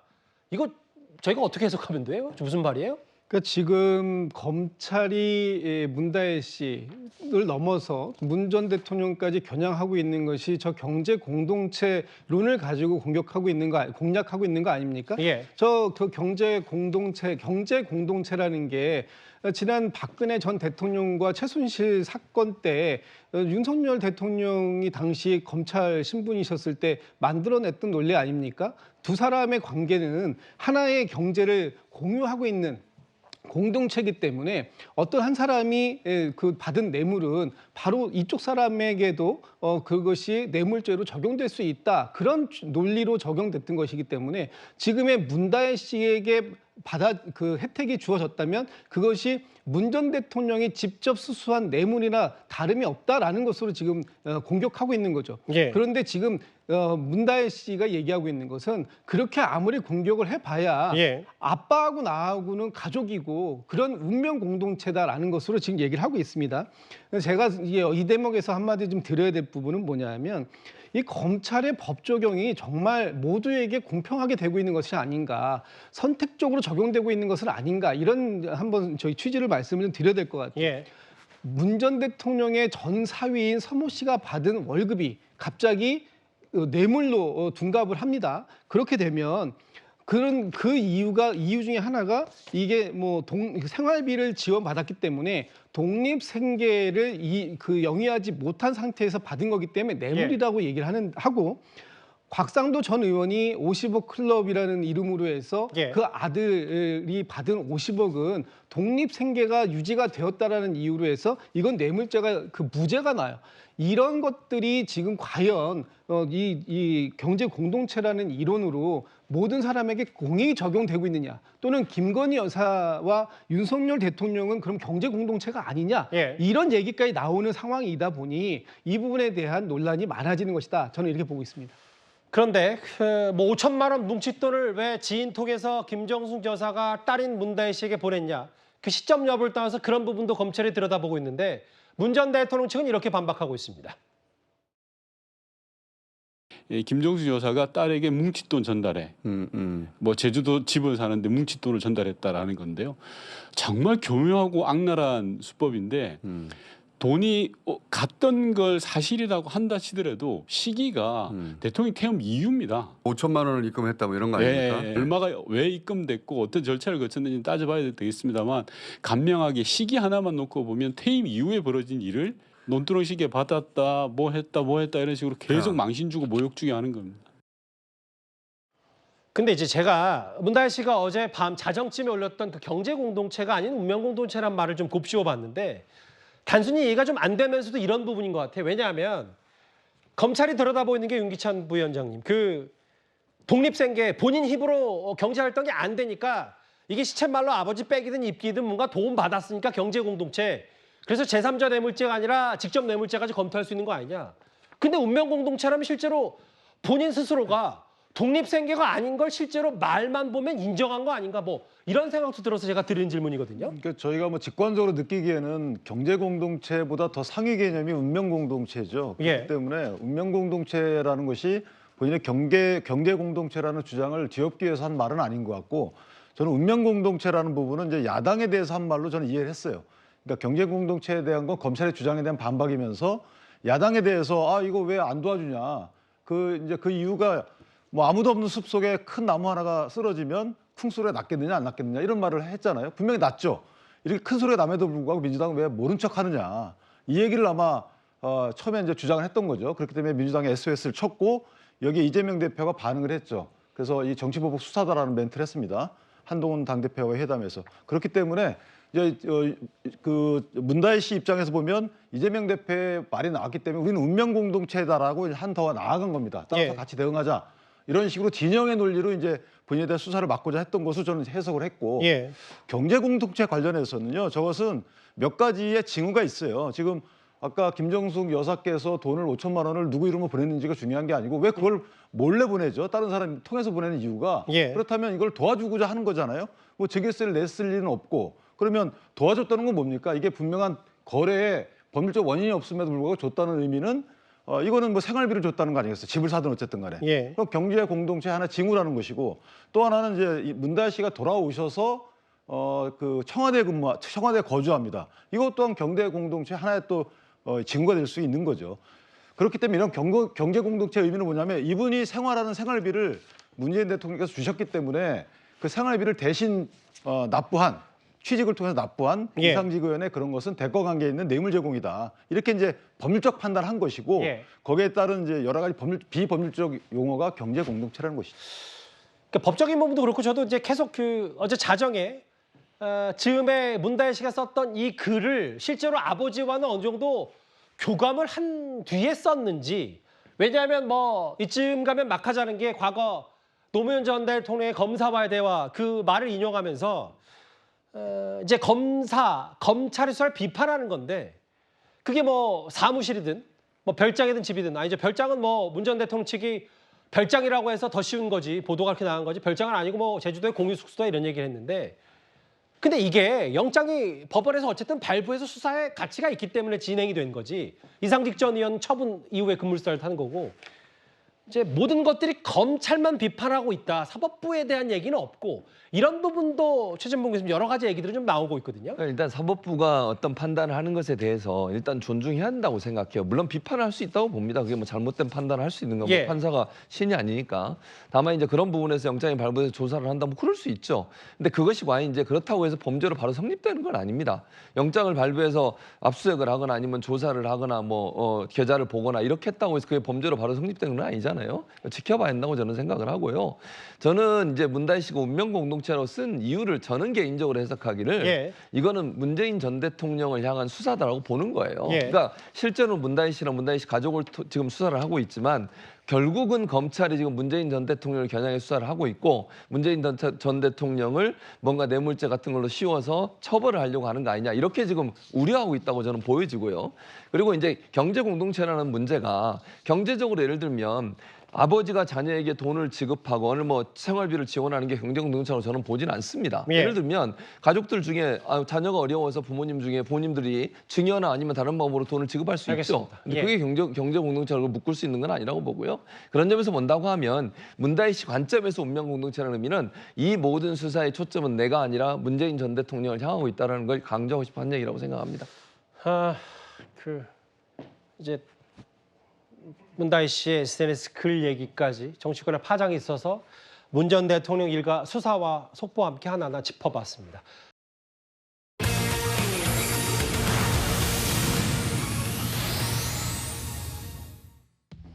일단 저희가 준비한 6.22 얘기를 하기 전에요. 어제 저희가 미처 못 보여드린 현장이 있습니다. 당대표 취임 이후 한동훈 대표의 첫 TK행, 뭐 보수 민심 다잡기 차원도 분명히 있을 텐데요. 한동훈 대표가 꽤 여러 일정을 소화했습니다.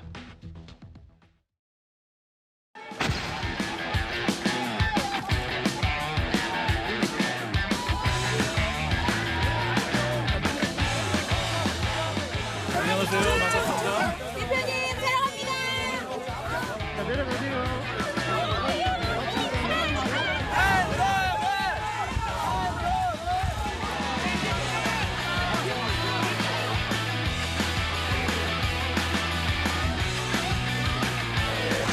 국민을 대한민국 보수의 심장이기도 하지만 앞으로는 대한민국 반도체 산업의 심장으로 반드시 만들겠다는 각오가 우리 국민의힘에 있습니다.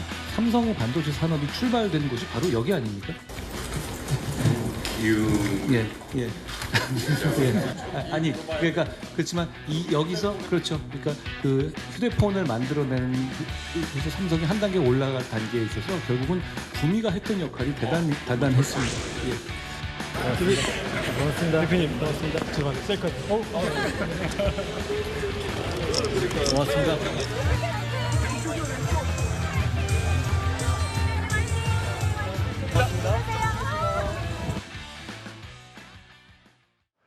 한동훈 대표 당황했네요. 이제 옆에서 고동진 의원이 기흥 이러니까 그러니까 이렇게 앞에서 서둘러서 일단 그 호준석 대변인 네. 보수 다잡기 최근에 뭐 TK가 예전만 못하다 이런 평가들이 국민의힘 내부에서 있었는지 모르겠지만 현장 분위기는 어땠습니까? 한동훈 대표 방문에 대해서? 그 한동훈 대표 그 지난번에 전당대회 때도요. 예. 경북에서 뜨거웠습니다. 이번에도 굉장히 뜨거웠고 뭐 걷기 힘들 정도였다고 합니다. 예. 언제나 이제 보수의 그 본산격인 대구 경북에서는 예. 저희 당의 특히 이제 한동훈 대표에 대해서는 기대가 굉장히 많은 것 같고요. 아까 이제 그 반도체 지난번에 그 총선 때 반도체 전문가들하고 비공개 간담회 할 때 한번 제가 배석한 적이 있었는데 예. 한동훈 대표가 거의 반도체 준 전문가 수준으로 반도체에 대해서 굉장히 많이 알고 있더라고요. 예. 그래서 이제 그런 관심이 있었던 것 같고 저 구미는 73년부터 그 삼성의 공장이 있었던 곳이고 예. 반도체는 아니지만 이제 애니콜 불량품 하용식 하면서 애니콜 신화를 썼었던 그런 이제 현장이기도 한 거고요. 자유민주주의 체제를 세운 이승만 대통령 그리고 전 세계적인 경제 기적을 이룬 박정희 대통령 뭐 보수의 그 축이고 우리 대한민국의 전통 아니겠습니까? 예. 그 정신을 이어가겠다라는 그런 상징적인 현장이었다고 봅니다. 어제 야당이 특검 후보들을 대법원장에 추천한 내용의 네 번째 특검법을 한동훈 대표가 TK에 도착했을 때 발의했습니다.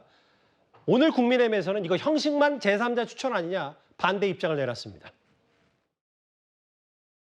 제가 내용 봤는데 바뀐 게 별로 없던데요? 제 입장은 그대로입니다. 내용을 보시면 아시겠지만 무늬만 제3자 특검이고 짝퉁 제3자 특검 아닙니다. 대법원장이 추천하는 4명 중에서 2명을 민주당이 선택하도록 되어 있고 그나마도 사실 민주당 소속이나 마찬가지인 국회의장이 횟수 제한 없이 무제한 비토권을 행사하게 되어 있습니다. 결국은 민주당 입맛대로 특검을 고르겠다는 것에 다르지 않습니다. 그러니까 국민의힘 얘기는 이거네요, 호 대변인님. 그 한동훈 대표는 제3자 특검법에 대해서 시종일관 똑같은 입장이고 민주당이 이거를 마치 한동훈 대표 말 들어주는 것처럼 했지만 본인들이 비토할 것만 넣어서 무늬만 특검이다 뭐 이 얘기를 하고 있는 거네요. 제가 보기에는 지금 이 특검 때문에 한동훈 대표가 뭐 진퇴양난이다 그렇게 평가하는 분들도 있던데 예. 제가 보기엔 반대입니다. 지금 진퇴양난인 것은 민주당입니다. 왜냐하면 이 문제는요. VIP가 경로에서 임성근 살려줬다. 이것이 실체가 아무것도 없다라는 것이 이미 사실은 밝혀졌습니다. 더 이상의 어떤 증언도 정황도 나오지가 않고 있어요. 민주당이 처음에 뭐 이화영 술자리 의혹 막 국기문란이라고 하다가 그냥 조용히 해졌거든요. 지금 똑같은 양상입니다. 그렇기 때문에 민주당 입장에서는 지금 할 수 있는 유일한 방법은 계속 뭐가 있는 것처럼 계속 이제 특검 이슈를 끌고 가서 해보자 한번 이렇게 하는 거 그거 하나고요. 그다음에 이제 실체는 제보 공작 의혹이에요. 제가 보기에는 공정한 특검이 이 사건을 수사하면 결국 남는 것은 제보 공작 의혹 이거일 거라고 봅니다. 여기에 민주당 의원과 부좌진이 관련되어 있는 것들이 너무나 구체적인 정황들이 나왔단 말입니다. 그래서 민주당 입장에서는 이 특검을 할 수가 없는 거예요. 실제로는 할 마음이 없는 겁니다. 그냥 하겠다는 그냥 그 분불만 계속되는 겁니다. 그러니까 이번 법안에도 제보 공작 의혹 넣자고 하더니 뺐지 않습니까? 그리고 실제로는 여당에서 도저히 받을 수가 없는 자신들이 비토권 행사하는 그런 내용 넣어가지고 발의한 거죠. 그냥 쇼만 하는 거라고 저는 봅니다. 예, 김재욱 대변인님은요? 지금 호 대변인께서 뭐 민주당이 쇼만 하는 거다 이렇게 말씀 주셨는데 전혀 동의하기가 어렵고요. 또 한 가지는 지금 대통령의 경로에 대한 부분들이 이미 사실이 아닌 걸로 밝혀졌다 그러는데 도대체 누가 어디서 밝힌 겁니까? 대통령이 사실이 아닌 게 밝혀졌다라고 얘기하면 그냥 끝나는 겁니까? 공수처 수사 결과 나왔습니까? 저는 공수처 수사 결과 나왔다는 얘기 들어보지 못했습니다. 지금 한동훈 대표가 그냥 이걸 안 하겠다라고 그 특검을 안 하겠다고 하는 얘기를 너무 어렵게 돌려서 비민 돌려서 얘기하다 보니까 듣고 있는 제가 다 어지럽습니다. 차라리 하려고 했는데 당내 사정도 그렇고 여러 가지 사정이 그래서 이거 못하게 됐다. 죄송하다. 이 한 말씀이 더 깨끗한 거 아닙니까? 민주당 탓하고 계시는데 지금 뭐 제보 공작 의혹 아니 그렇게 말씀하실 것 같으면 제3자 특검법으로 해서 민주당 제보 공작 의혹까지 넣어서 특검법을 국민의힘에서 발의하면 간단하게 끝나지 아닙니까? 왜 발의도 안 하시면서 민주당이 자꾸 할 의지가 있니 없니 이런 말씀을 하시는지 전 이해를 못 하겠습니다. 예. 어쨌든 간에 지금 한동훈 대표의 모습을 보면 예. 안 하겠다라는 말씀을 하시는 것 같습니다. 예.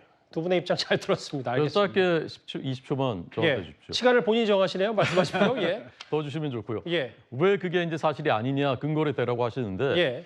다 뭡니까? 실체가 이게 그 근거가 다 예. 멋쟁 해병인가 뭐 그 단톡방에서 뭐 이종 뭐 저 임성근 사단장하고 알고해서 거기 알겠습니다. 이종호 씨가 예. 나오고 뭐 주가 조작 공범이라는 거 아닙니까? 그런데 이 사람들 진술 하나하나가 다 사실이 아니라는 게 사실 드러났고요. 그 과정에 장경태 의원과 그 보좌진이 개입했다는 게 다 나오지 않았습니까? 알겠습니다. 여기까지만 하겠습니다. 두 분 말씀 뭐 비슷한 시간을 저희가 안배한 것 같은데 한동훈 대표의 어제 TK에서 나온 특검법 논란이었습니다.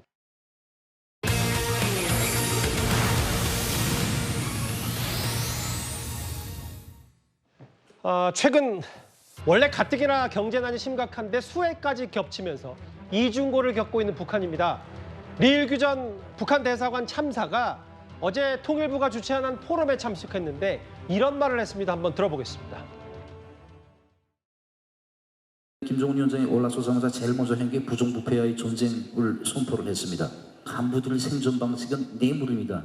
뇌물로 가지고 생계를 유지하고 자기 그 가족을 유지하는 간부들이 부정부패 못하게 하니까 간부로 된 우위가 없어진 겁니다. 간부들이 이제 그 체제에 많은 환멸을 느끼는 건 뭐냐면 김정은 위원장의 즉흥성. 막 정말 간부들 자체가 언제 목이 떨어져 나갈지 모를 정도로 그런 불안감에 이제 휩싸이게 만들거든요. 간부들이 이거 안 되겠다 이렇게 계속 가다가는 내가 언제 목이 떨어지고 온 가족이 멸망할지 모르겠다. 그게 곧 연결되면 이 정권이 바뀌게끔 뭔가 해야 되겠다는 그런 생각도 할 수 있다.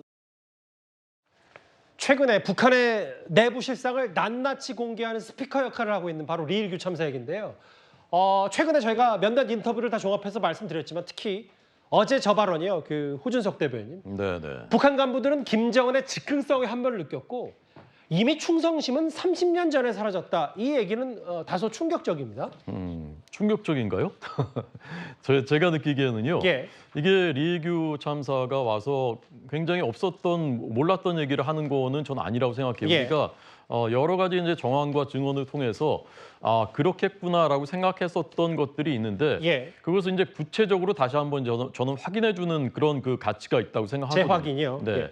저는 지금 북한 체제가 실제로 굉장히 지금까지 없었던 수준의 전례없는 위기라고 생각하는데 경제적인 측면에서도 그렇고요. 예. 무엇보다 이제 정보 유입입니다. 그리고 세대의 변화입니다. 지금 이제 북한 MZ 세대들 장마당에서부터 자라났기 때문에 예. 더 이상 옛날식으로 통제가 되지 않고요. 옛날식의 통제가 되지 않기 때문에 나만 DVD 다 이런 거 본다는 겁니다. 그렇죠. 아니 밥 먹을 것도 없는데 어떻게 DVD 플레이어가 집마다 있냐라고 제가 물어본 적이 있는데 북한 예. 출신한테 그 욕구가 너무나 강렬하기 때문에 사람들이 그거는 안 갖고서는 못 견딘다는 거예요. 이미 그렇게 돼버린 겁니다. 그러니까 이제 김정은이 이것을 이제 더 이상 통제하기 어렵다는 그 위기감이 느껴지고 그런 것들이 이제 나만 DVD만 봐도 사형이다 할 정도의 법이 만들어지고 예. 그러다 보니까 이제 북한의 부모들은 우리가 겪었던 것을 우리 자식들한테 오히려 더 이제 가혹하게 이렇게 주어지는가 하는 그런 그 불만들이 고조되고 있다고 하지 않습니까?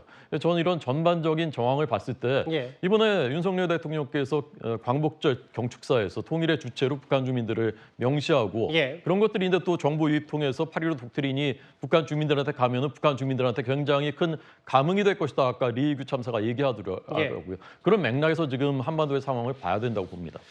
그러게요. 뭐 근데 저는 조금 놀랐던 게 이제 90년대부터 이미 충성심, 특히 이제 뭐 김일성 사망 이후에 급속도로 이 권력 자체가 누수가 있었다는 취지의 얘기인데 리일규 참사 얘기는 매번 나올 때마다 저희가 의미 부여해서 좀 많이 자주 전해드려야 될 것 같습니다.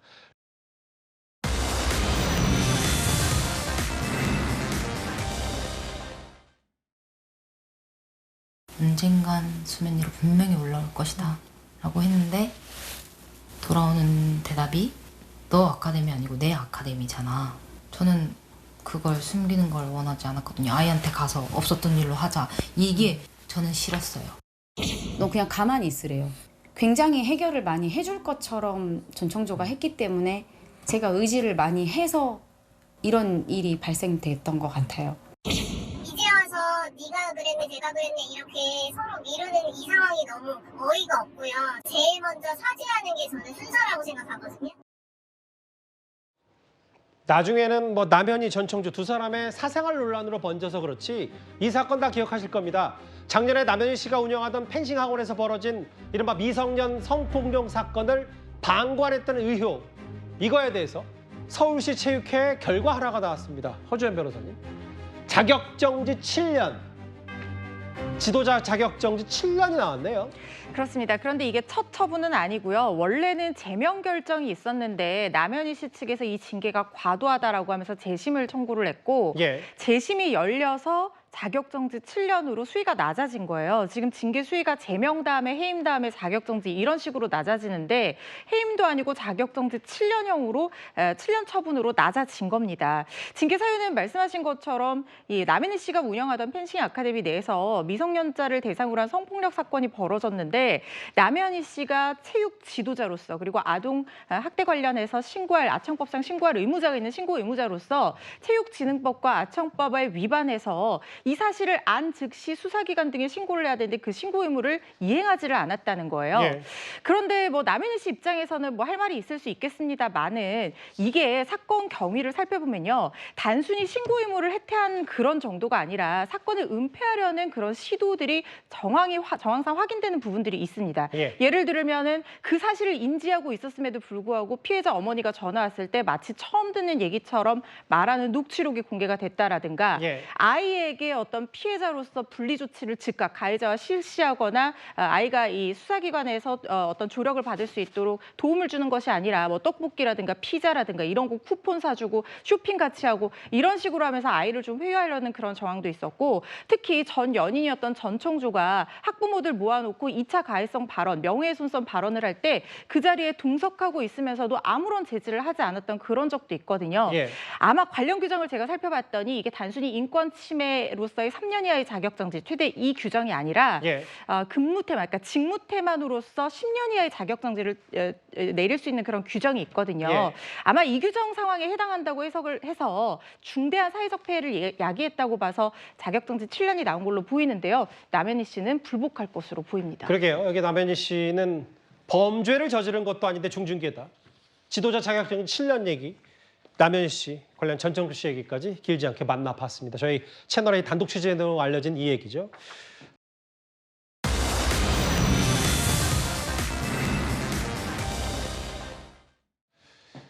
제목 그대로입니다. 어제 북중미 월드컵 예선을 치르기 위해 팔레스타인전을 치르기 위해 어제 저녁 귀국한 손흥민 선수. 오늘 공식 기자회견을 열었는데 최근에 홍명보 감독 선임 과정을 두고 축구협회에 대한 여러 논란이 있었는데 캡틴의 생각도 꽤 궁금했습니다. 직접 마이크에서 앞에 섰는데 한번 들어보겠습니다.